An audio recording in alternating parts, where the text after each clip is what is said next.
Hey everyone, Jawad here with the Apex podcast. How is everyone doing this week? Hope everyone's well. If you're me, you're still on a bit of a high, a bit of a buzz from the weekend, and that's because the wait's over. Not just Daniel Ricciardo winning his first race since 2018, but McLaren winning for the first time since 2012, and it was hard not to get a bit emotional. I'll be a bit honest there. 2012 Brazilian Grand Prix, the last time that Jenson Button was able to take the win for the team. Who would have thought that we would have had to wait to 2021 for the next one? Like. I pulled out for the first time on if you guys remember those Rocket Red victory shirts that they had when McLaren had the Vodafone branding, because I was like, I'll only wear these for wins. So I did throughout, 2011, 2012, because that was when I was able to finally purchase one, and then not knowing that I would be wearing it for the last time at the end of 2012, and even though the branding is all completely different now and everything, I was like, you know what, that's the tradition. When McLaren win, you've got to wear the Rocket Red. So I pulled it out, put that on for the first time in how many years? I've looked at it several times over the years, thinking, when am I going to be able to put it on? When am I going to be able to put it on? But just to finally be able to do it now is amazing. So really happy with that. It was expected, I guess you could say, this year that they might sneak through for a win. It was a bit terrifying when Ferrari were in a position to win a few races this year, but they weren't able to pull it off. We saw Alpine win this year as well there in Hungary, though I guess it was a race of circumstance, as was this, but you've got to say McLaren did win on pace as well. They looked strong all weekend, right from practice and qualifying, and then helped in the sprint qualifying as well. And then, even during the race, which I'll get to in a little bit, what happened, I think if Max Verstappen was still in it till the end, it would have, Dan would have been able to hold him off. So great stuff. For those who aren't McLaren fans, I'm sure you would have loved to have seen this result too, because it's the first time we've seen Ricciardo win since 2018 and leaving the Red Bull team as well. So I think moving to McLaren would have felt like he's been vindicated with this result. So great race for them. Also, interestingly as well, that McLaren, this was their first 1-2 finish since 2010, back Canada, I think it was, where Hamilton and Button finished 1 and 2. They were the good old days, I think, when you had Hamilton and Button together at the team. They were doing so well. And no, I'm not going to say it's because Hamilton left, everything went downhill. It was a combination of other things too, which you've heard me talk about previously many times, I'm sure. So, yeah, Monza, the Italian Grand Prix. Well, there wasn't much to say about the sprint, unfortunately, except for all the bad things. And, there was plenty of people saying a lot of bad things about it. Other than, the only thing I'll say is that it was not very eventful, apart from Pierre Gasly there on the first lap, making contact with one of the McLarens. It might have been Ricciardo at the turn 1 chicane, and then went off when his front wing tucked under itself there at Curva Grande. So not very good for him. Not a good weekend in general for AlphaTauri, as I will get to in a little bit. But it was Valtteri Bottas who was fastest on Friday during qualifying. Was able to take pole position as well during the sprint. But unfortunately, he had a power unit penalty looming over his head, so he was supposed to start from the back of the grid regardless of what happened in the sprint. So for him to get pole and to win that, get the 3 extra points, would have been just nice for him, I guess. And it was good to see Bottas a bit more cheery this weekend. I don't know what a cheery Finn looks like, but not as down in the dumps as we've seen him on previous weekends. The main highlight, though, from this race was that it was the next chapter or another flashpoint in the championship battle between Max Verstappen and Lewis Hamilton. There at the Rettifilio chicane on lap 26, which I'll get to in a bit when we get there. But, we had Max effectively starting from pole with Bottas out with the penalty, Daniel Ricciardo joining him on the front row, Lando Norris up there, and Lewis Hamilton there in fourth. He lost some positions during the sprint race, so that was not good for him. It was a bit of a messy weekend for Hamilton, just not on the pace when it came to being with his teammate Bottas either. He dropped down the order, and that was that. Then, before the start of the race, you had AlphaTauri cars in trouble. Yuki Tsunoda, unfortunately, with some kind of brakes problem or hydraulics problem, didn't even start the race. They had to actually wheel him off the grid before the formation lap and into the garage. And with the way that the mechanics were working on the car, it was not looking likely that he was going to get out there. While Gasly, I think, a few laps into the race, actually came in and retired. And they put a new power unit in that car as well overnight after the sprint.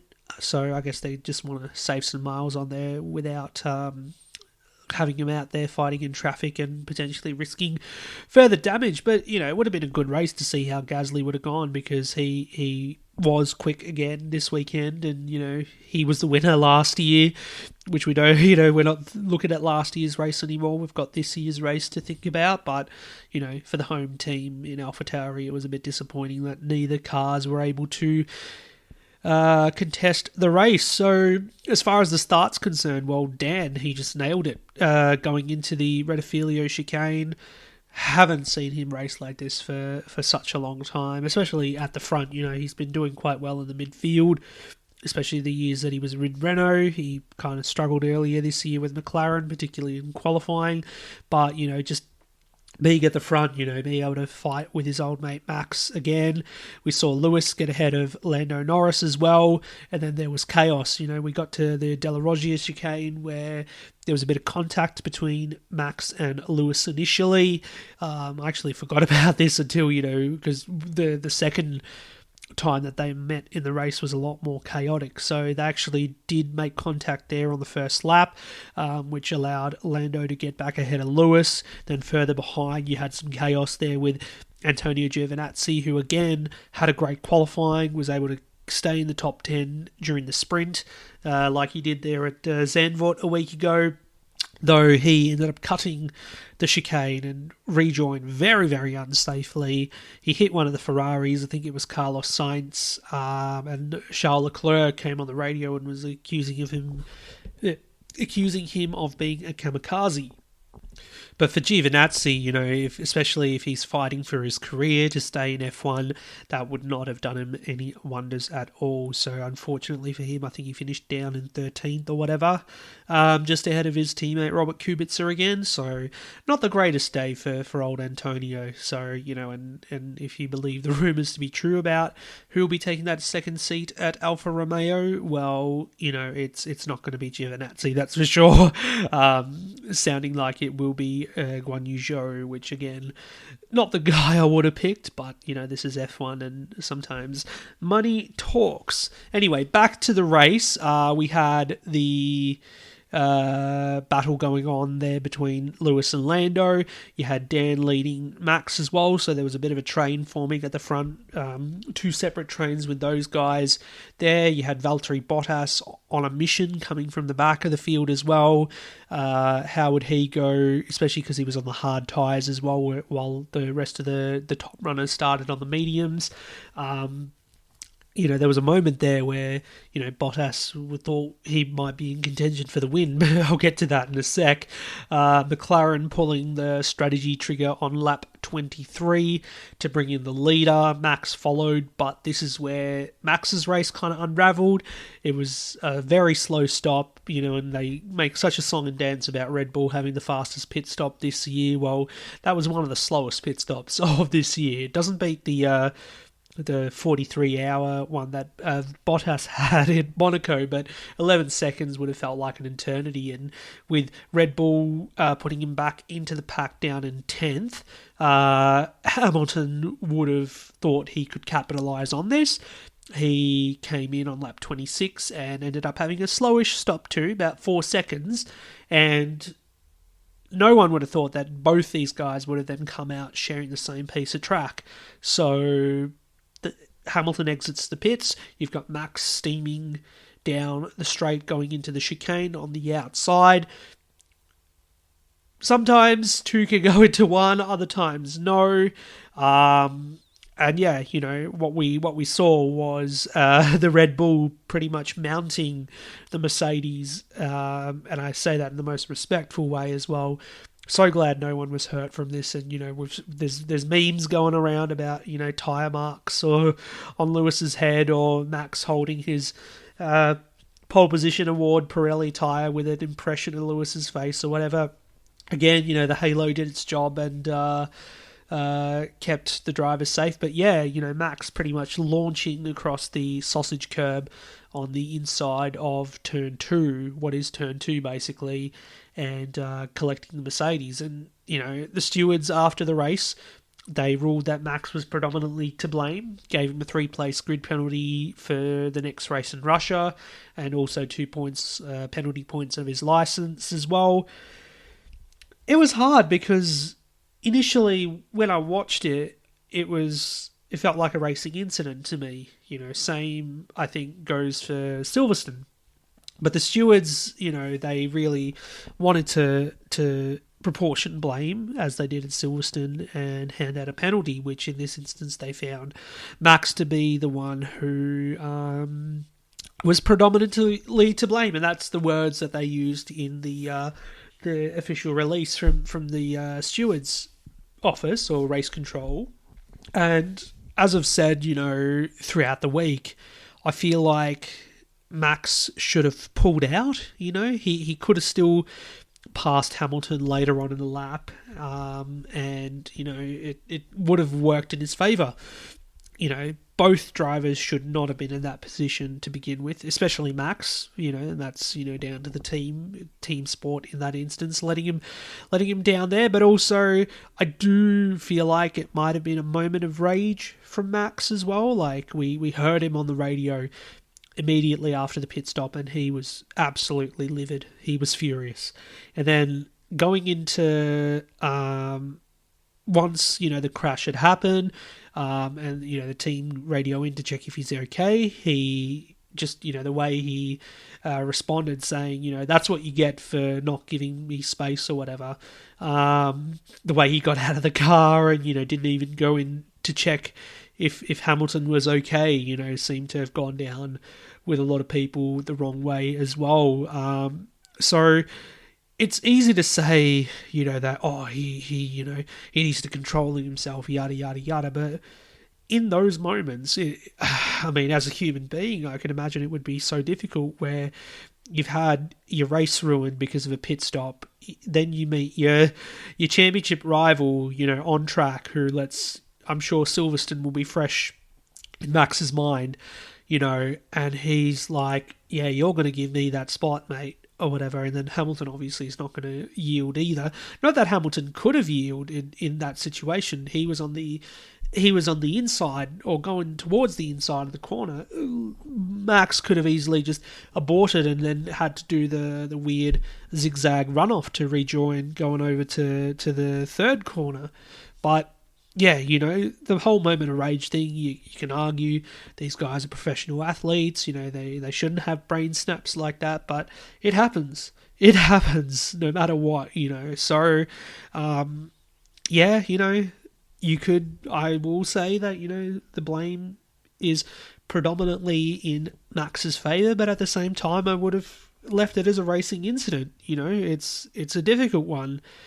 Where do you stop them racing? That would have been racing too. But at the end of the day, they shouldn't have been on the track together at the same time in that moment, especially after the pit stop. So, and also, despite the fact that, Max has been, further penalised or whatever with the grid penalty, which, let's be fair, 3-place grid penalty is nothing compared to, a 5 or a 10 place. And Red Bull, if they wanted to, they could, change the power unit on Max's car as well come Russia. Now I just lost my train of thought. Oh my god, I love this. Thinking about it all week, and here we are talking about it, and I end up losing my train of thought. Yes, that's what it is, and no, I'm not going to cut this out because this is what I do. Both drivers lost points. It's not like it favoured one driver or the other in terms of the championship, or the other driver got to go on and score 25 points or whatever. Max still scored more points than Lewis because he got the points there on the Saturday sprint. So the gap is out to 5 points now in the championship. But, possibly in Russia it might swing to Hamilton's favour. But, in the immediate race, none of the drivers benefited in terms of the championship with the points staying still. So safety car came out after that, of course. It offered free pit stops for the likes of Leclerc, for Sergio Perez. Bottas as well coming in from the rear. Lando ended up falling behind Leclerc, unfortunately, but when the safety car came back in, was quick to dispatch him. Bottas as well on the medium tyres was so quick. He scythed past the Ferraris real quick, although ended up getting stuck behind Checo, which is, the next phase of the race. Checo unfortunately got into a bit of trouble cutting through the De La Rosière chicane to make a pass on Leclerc. He didn't end up handing the position back. I'm surprised that Red Bull didn't get onto this sooner and said, hey mate, you got to hand the position back, and surely Checo would have had the chance to get him later on. So that didn't happen, and a 5-second penalty was laid down to him. Bottas then bogs down behind Perez, which, cuts short the charge at the McLarens, which was a big sigh of relief because I got, as I said before, I got a bit worried there that Bottas might have actually won the race, as the Mercedes do generally coming back from the grid. And to be fair as well, there was a bit of criticism, and Mark can put my hand up, and I asked the question as well immediately after the race that, despite the great drive that Bottas put in and, could have warranted driver of the day, should he have won that race? And if it was Hamilton, would he have won, and got past Perez and not got bogged down like he did? That Bottas doesn't seem to have that, same killer instinct or whatever. But that's unfair, I think, and it's not like he's fighting for his future at Mercedes anyway, so it doesn't really matter. At the end of the day, he's the one who scored the points for the team across the whole weekend, and finishing on the podium because of the Checo penalty as well. And that's what's helping him in the Constructors' Championship, whereas it didn't help Red Bull, that's for sure. And unfortunately, for Checo, I mean, he did a pretty good job, I think, this weekend. He was pretty critical of the sprint race and everything as well. But yeah, he just needs to qualify a bit better. I love Checo. I think he's a great racer, but yeah, just if he qualifies a bit better, I think he's in with a chance to get some more podiums. I mean, he's only had the 2 so far this season. Still dropping to 5th with the penalty. He's still got a decent point salvage for the weekend, so not bad considering that Max wasn't able to finish. We had as well, between the McLarens, Lando initially asking about getting past Dan because he thought he was faster, but then he said something about the, getting the best team result, like something along the lines of what Damon Hill said on the radio to Eddie Jordan back in '98, I think, when Jordan won the Belgian Grand Prix. So, it was a great effort by both of them, and, Lando's time will come, and he, I think, took it. Sorry. I think he took the result very well, and it's still his best result ever in Formula One with second. He took it very maturely, and Lando's time will definitely come. For Dan, that's why he gets paid the big bucks. That's why he's a 8-time race winner now, is because he goes out there and can win the races. So, great job for both the guys. It was so good to actually be able to wear my papaya kit out on Monday, going for a walk, and feel a sense of pride. Not just for podium, but for a 1-2 finish. Elsewhere in the race, so you had Lance Stroll escaping penalty, I guess, for speeding under I think it was a safety car or the pit lane. He kept 7th at the end of the day. Ferraris both in the points on normally what would be a good day for them, to finish 4th and 6th.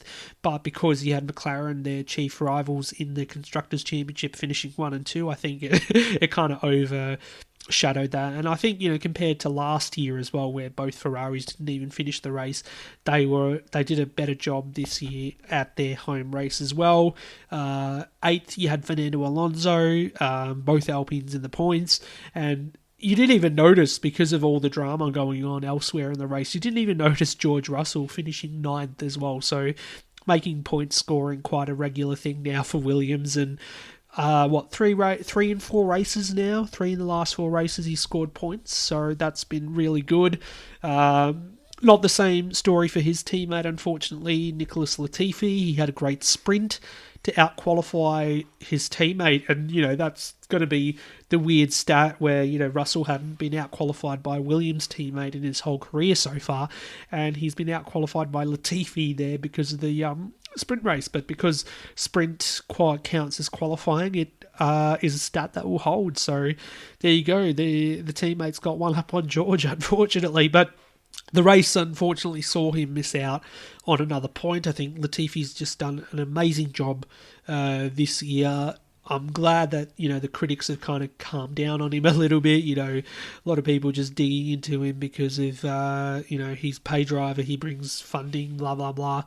I'm looking forward to seeing what he can do next year, especially if the Williams is a regular midfield contender as well. It's going to be exciting, and for him to go up against Albon as well, the guy coming into the team, whereas Latifi will be the established entity within that squad. So that'll be great to see. You had a bit of an inter-team squabble with the Haas cars again, becoming a pain in the Haas, hey? Mazepin, DNF, just more troubles between him and Mick Schumacher, unfortunately. And, as I talked about last time, it's becoming laughable. And what happened to Mazepin, I think, he also got into trouble. I can't even remember what he got into trouble for. He's just getting into trouble so much now. But Mick ended up finishing 15th and last. Mazepin had to retire through the race. Good riddance. It's his home race next time out. What are they going to do? Are they going to, execute not execute. No, there's no executing going on. I was going to say, execute some kind of weird strategy to get him up into the points, or they secretly swap his car for a Ferrari, paint the Ferrari in Haas colours and let him race and see if he can actually get a good result with that. I'm sure he'll bin the car doing that as well. But nothing really to write home about for the Haas team, which looks like it's going to stay the same next year as well. With if Guan Yu Zhou does go over to Alfa Romeo, would mean that Schumacher and Mazepin will be together for a second year, so that will be interesting to see too. Other little bits to tidy up, while Ricciardo also took fastest lap on the last lap of the race too to get that extra point, so much needed for him considering he's away off his teammate there in the championship, although the win did boost him a bit, up to 83 points now, just behind the Ferrari, so strong second half of the season is really going to get him back into contention for top 5 finish potentially. Not top 5, sorry, I should say. More like a top 6 finish if he can get closer to Leclerc. Constructors-wise as well, great to see McLaren, obviously, with the win, pull out a bit ahead of Ferrari. Alpine looking good there in front of AlphaTauri, but it's Aston Martin that's the concern. And as I said, Stroll was able to score some points on the day, but Seb unfortunately had a pretty bad day. Ocon, I didn't mention Esteban Ocon, he was quite lucky to actually hang on to 10th, and he wasn't given any kind of penalty for pushing Seb off, Seb, and then also came into a run-in, or had some kind of run-in there with Mick Schumacher as well, so not a very good day for Seb. Just hearing about, some reports going around, and especially the Italian press trying to build up something about, Seb possibly even being done with F1 at the end of this year. He's going to leave Aston Martin. It would be a bit of a shock, but I don't think it's likely. I mean, he's committed to a multi-year deal. He wants to see this team succeed and everything. I don't think he's just going to quit at the end of this year. It's not a very Seb thing to do, unless he's had a red-hot crack like he did at Ferrari and then, spend a year kicking stones and then go on to the next thing that he wants to do. Anyway, so as I said, 5 points in the championship between Max and Lewis, 18 points in the Constructors' Championship between Mercedes and Red Bull. That's not going to really be helped unless we see more consistency from the Red Bull side in terms of Checo's results, and I know he can do it, so it's not really me bashing him. I'm just like, come on, mate, we're counting on you. The Red Bull fans are counting on you to get that Constructors' Championship, and it'll be interesting to see whether Mercedes will take an engine penalty with Hamilton in Sochi, because it's going to happen. Both of them, it's going to happen sooner or later. So whether the engine was damaged or the power unit was damaged after the crash there in Monza, will they take it in Sochi? And if Max and Red Bull decide to take it, because they've got that 3-place grid penalty anyway, then, that's them. They're going to have an interesting race. But it'll be interesting if both of them end up doing it, to see how they race back in. But if one does, then I don't think the other will, to try and capitalise on what they can as a result.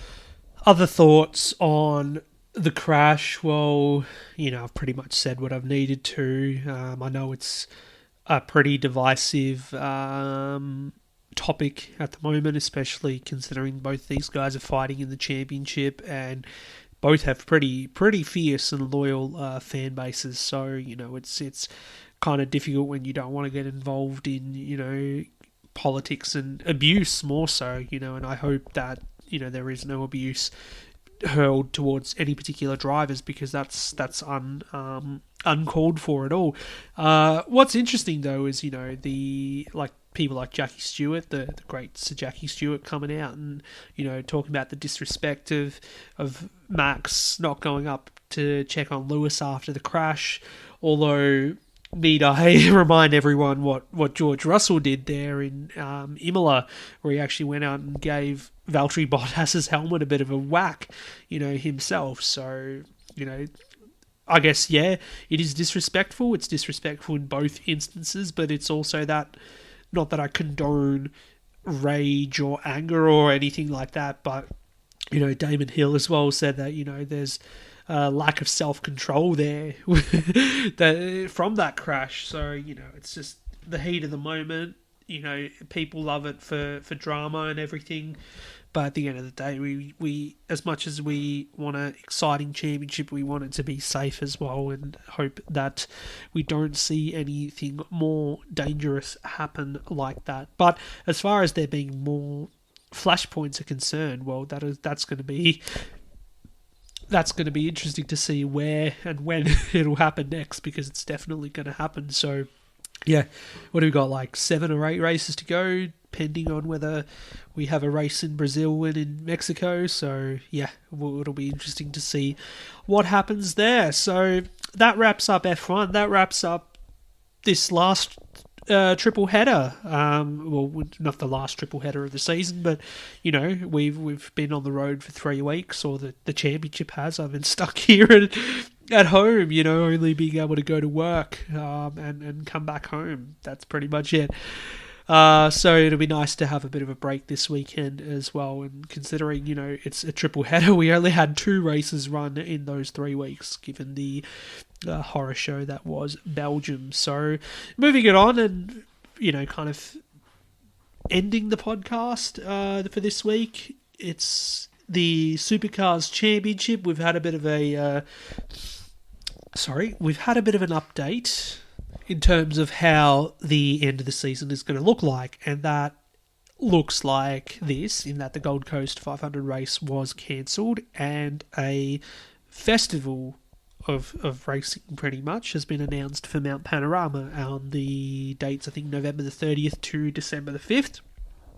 It will see the Bathurst 1000 again take its place as the final race of this championship season, amongst a smorgasbord of other racing. So, the story around this was finding a date for the Bathurst 1000 at the end of the year, but there was a bit of a squabble between Supercars, the Bathurst Regional Council, and the ARG, the Australian Racing Group, who own the rights to a bunch of categories, and also this thing called the Bathurst International, which always takes place at the end of the year, towards that latter part of the year. And they've got an amazing roster of categories under their belt, such as the touring car, TCR Championship, S5000, the GT World Challenge Australia as well, to name a few. And they were going to have their event there in at the end of the year. And the rules, or their agreement, stipulated that there can't be another major event in Bathurst, and this is a council thing, another major event in Bathurst within 2 weeks of each other or whatever. So they couldn't do the Supercars or the Bathurst International and then Supercars straight after, because Bathurst, of course, are public roads and everything like that as well.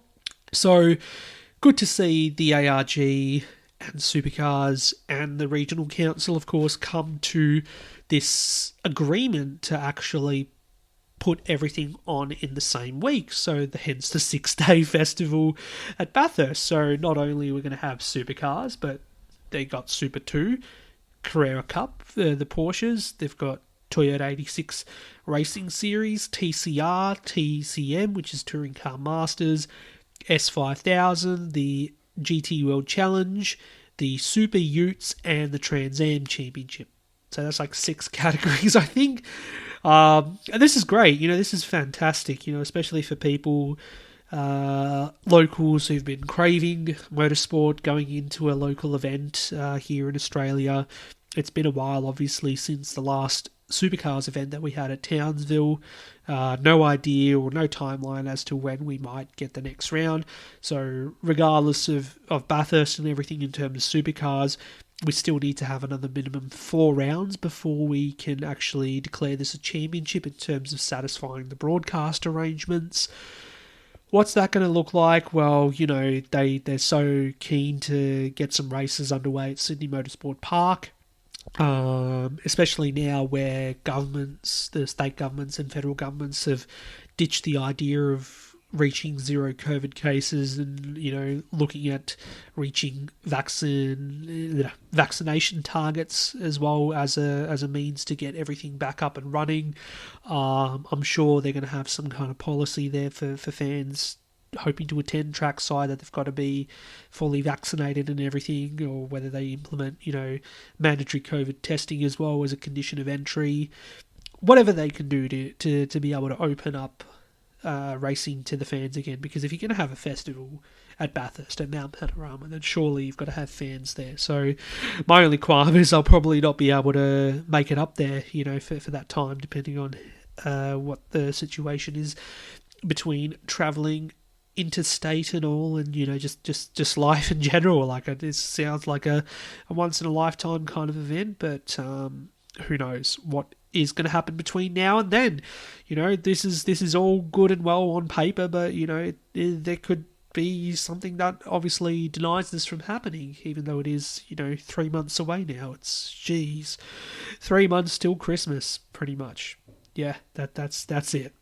So good on them for working that out. I'm sure this is some kind of given the fact that Supercars, or the commercial people behind Supercars, or the commercial rights holders, or whatever they're called, have basically given exclusivity rights to the Australian Racing Group and a bunch of other shareholders or investors, exclusive rights to buy a majority stake in the championship. So, maybe this is something that they a sweetener to try and get that. So Supercars will be changing hands, I think, end of this year or next year, something like that.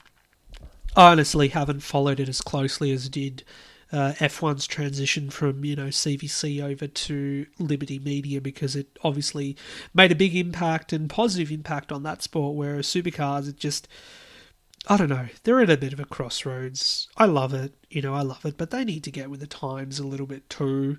The entertainment factor is important as well, but what about the future, and relevance and all that sort of thing. So it's a lot of hard questions, and the way the whole Gen 3 thing has been handled as well, I think, it's just a bit off-putting.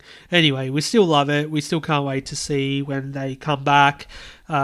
Silly season news. Well, I think it was shortly after I stopped recording last week's episode, there was something floating around about Nick Percat potentially leaving BJR at the end of this season, which has actually come to foot, and that's despite them agreeing an extension on his contract earlier this season. Apparently Percat just woke up and decided he needed a change, and good on him for doing that, because there seems like there could be a plum seat there at Walkinshaw Andretti United next to Chaz Mostert to make a strong pairing there. Like I suggested last week, I thought they might be hoping to get Lee Holdsworth in that car that currently Bryce Fullwood's in, but getting someone like Percat, obviously, who is a former Walkinshaw and when they were Holden Racing Team as well, protege. He won Bathurst, of course, with Garth Tander, youngest guy to do so back then, and also was racing in a third car under a different racing entitlements contract for I think James Rosenberg Racing or whatever, that was run out of the Walkinshaw stable. So, for him to return to the Clayton base and to Walkinshaw would be great, and he and Chaz together, I'm sure, can put that team up the pit lane and, help them fight the likes of Triple Eight and Shelby Power Racing. So yeah, that kind of adds to the bombshell that Andre Heimgartner dropped last week in terms of the supercar silly season. Heimgartner's subsequently been confirmed there at BJR, so hopefully now with the rest of the seats there at Brad Jones Racing, it means Todd Hazelwood gets to stay on with Macaulay Jones as well. And obviously Jack Smith is going to stay put because they own his car, or the Smith family own his car. But elsewhere, still, there's plenty of intrigue, and I'll recap that for you as well. Just give us a sec. I had this all written down, so that's why like a little matrix, as I said last week. So yeah, you've still got Matt Stone Racing, who need to confirm what's going on there. We know what's going on at Kelly Grove. As long as Matthew Payne gets that super license, he should be there alongside David Reynolds. Tickford, I guess, is the next big one, obviously, because Cameron Waters and Thomas Randall are confirmed, or Waters is all but confirmed. Randall definitely confirmed for next year. But you guys got guys like Courtney, who basically has got to wait for Boost Mobile to commit to be able to stay on there. Jack LeBrock, the incumbent as well, needs some better results, I guess, in the second part of the season when we do get up and running. Whereas, you've got someone like Bryce Fullwood obviously waiting, and he brings a lot of funding as well. So, that's what the next phase of the silly season is going to look like. See what goes on at Tickford, and I'm sure the rest of the seats will be able to work themselves out.